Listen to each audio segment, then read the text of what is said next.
Hey YouTube, it's me Turst, and I'm here with some news on the HTC G2 as I've been covering lately.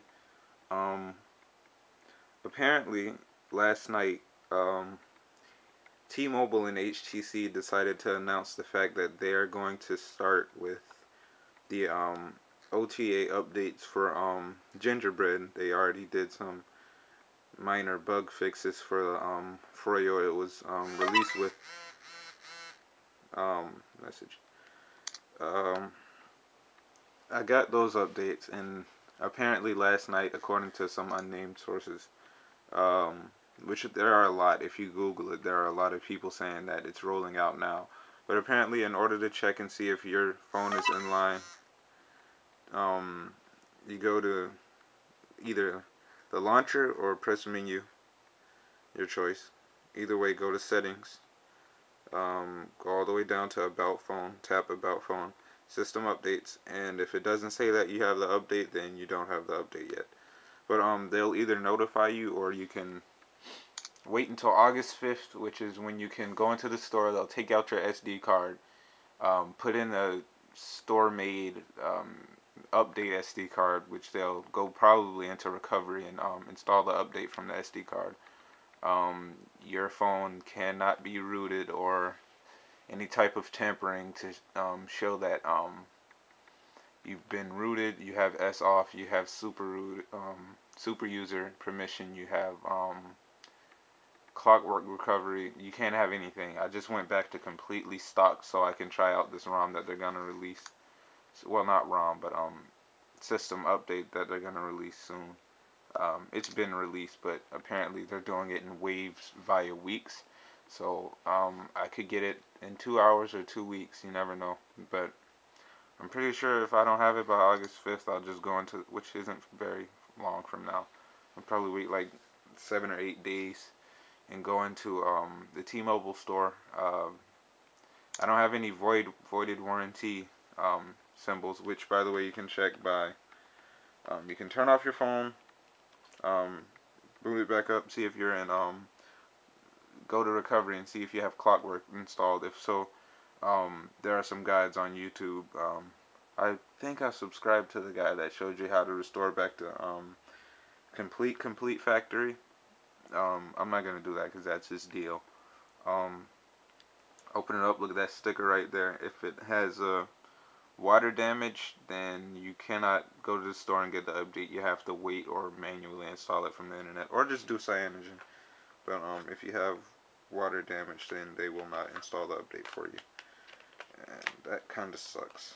It's kind of biased, I don't know, because you bought the phone, and if the phone still works, they should probably still give you the update.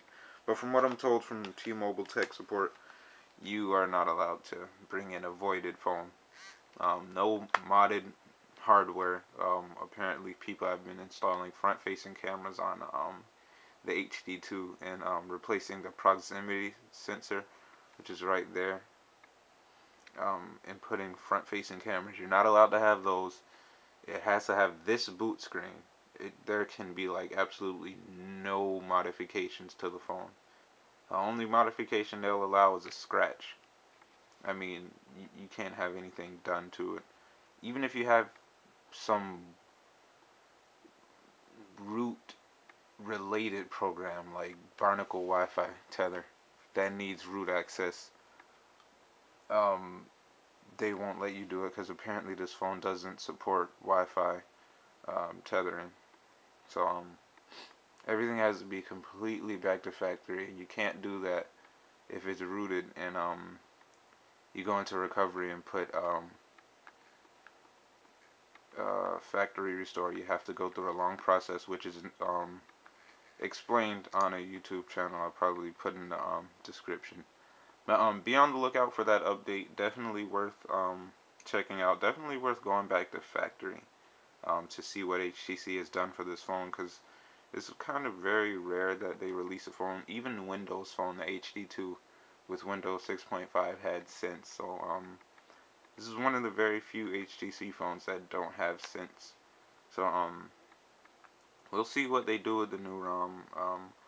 From what I'm told, it has Tell HTC, which is kind of a thing that you can suggest ideas to HTC about stuff, um, like features that you don't like, features that you wish you had.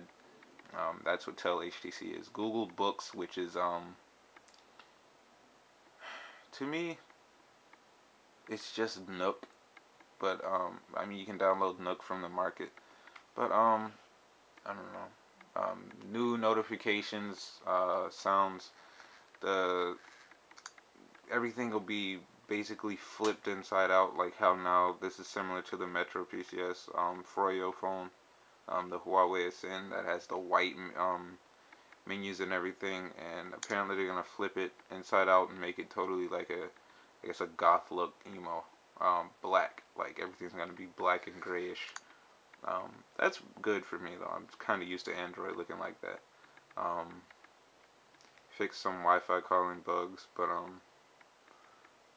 the latest update fixed the lock screen errors where if you press it down, it wouldn't. You would have to continue to hold it down in order to power it off, or the screen would just block out like it just did. Um, that's all I really know about the update. So sporadically, I guess, continue to check your system updates. Apparently, the My Touch 3G slide is getting it as well, and a few other phones that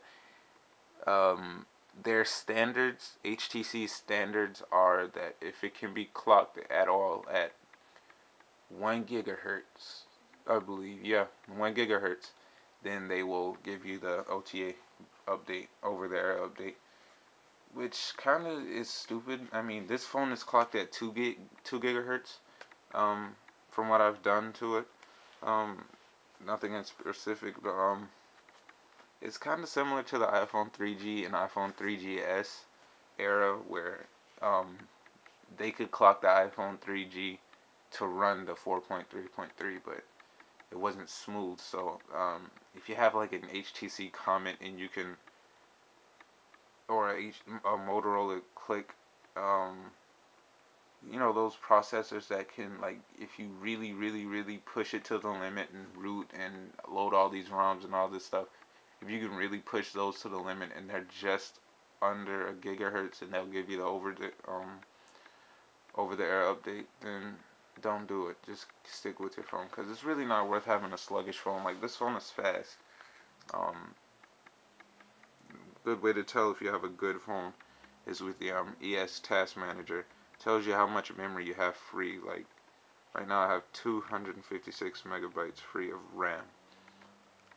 If you can't get over 100 megabytes free of RAM, don't update. Just do whatever you want. Cyanogen mods, you know, pyro mods, all that stuff.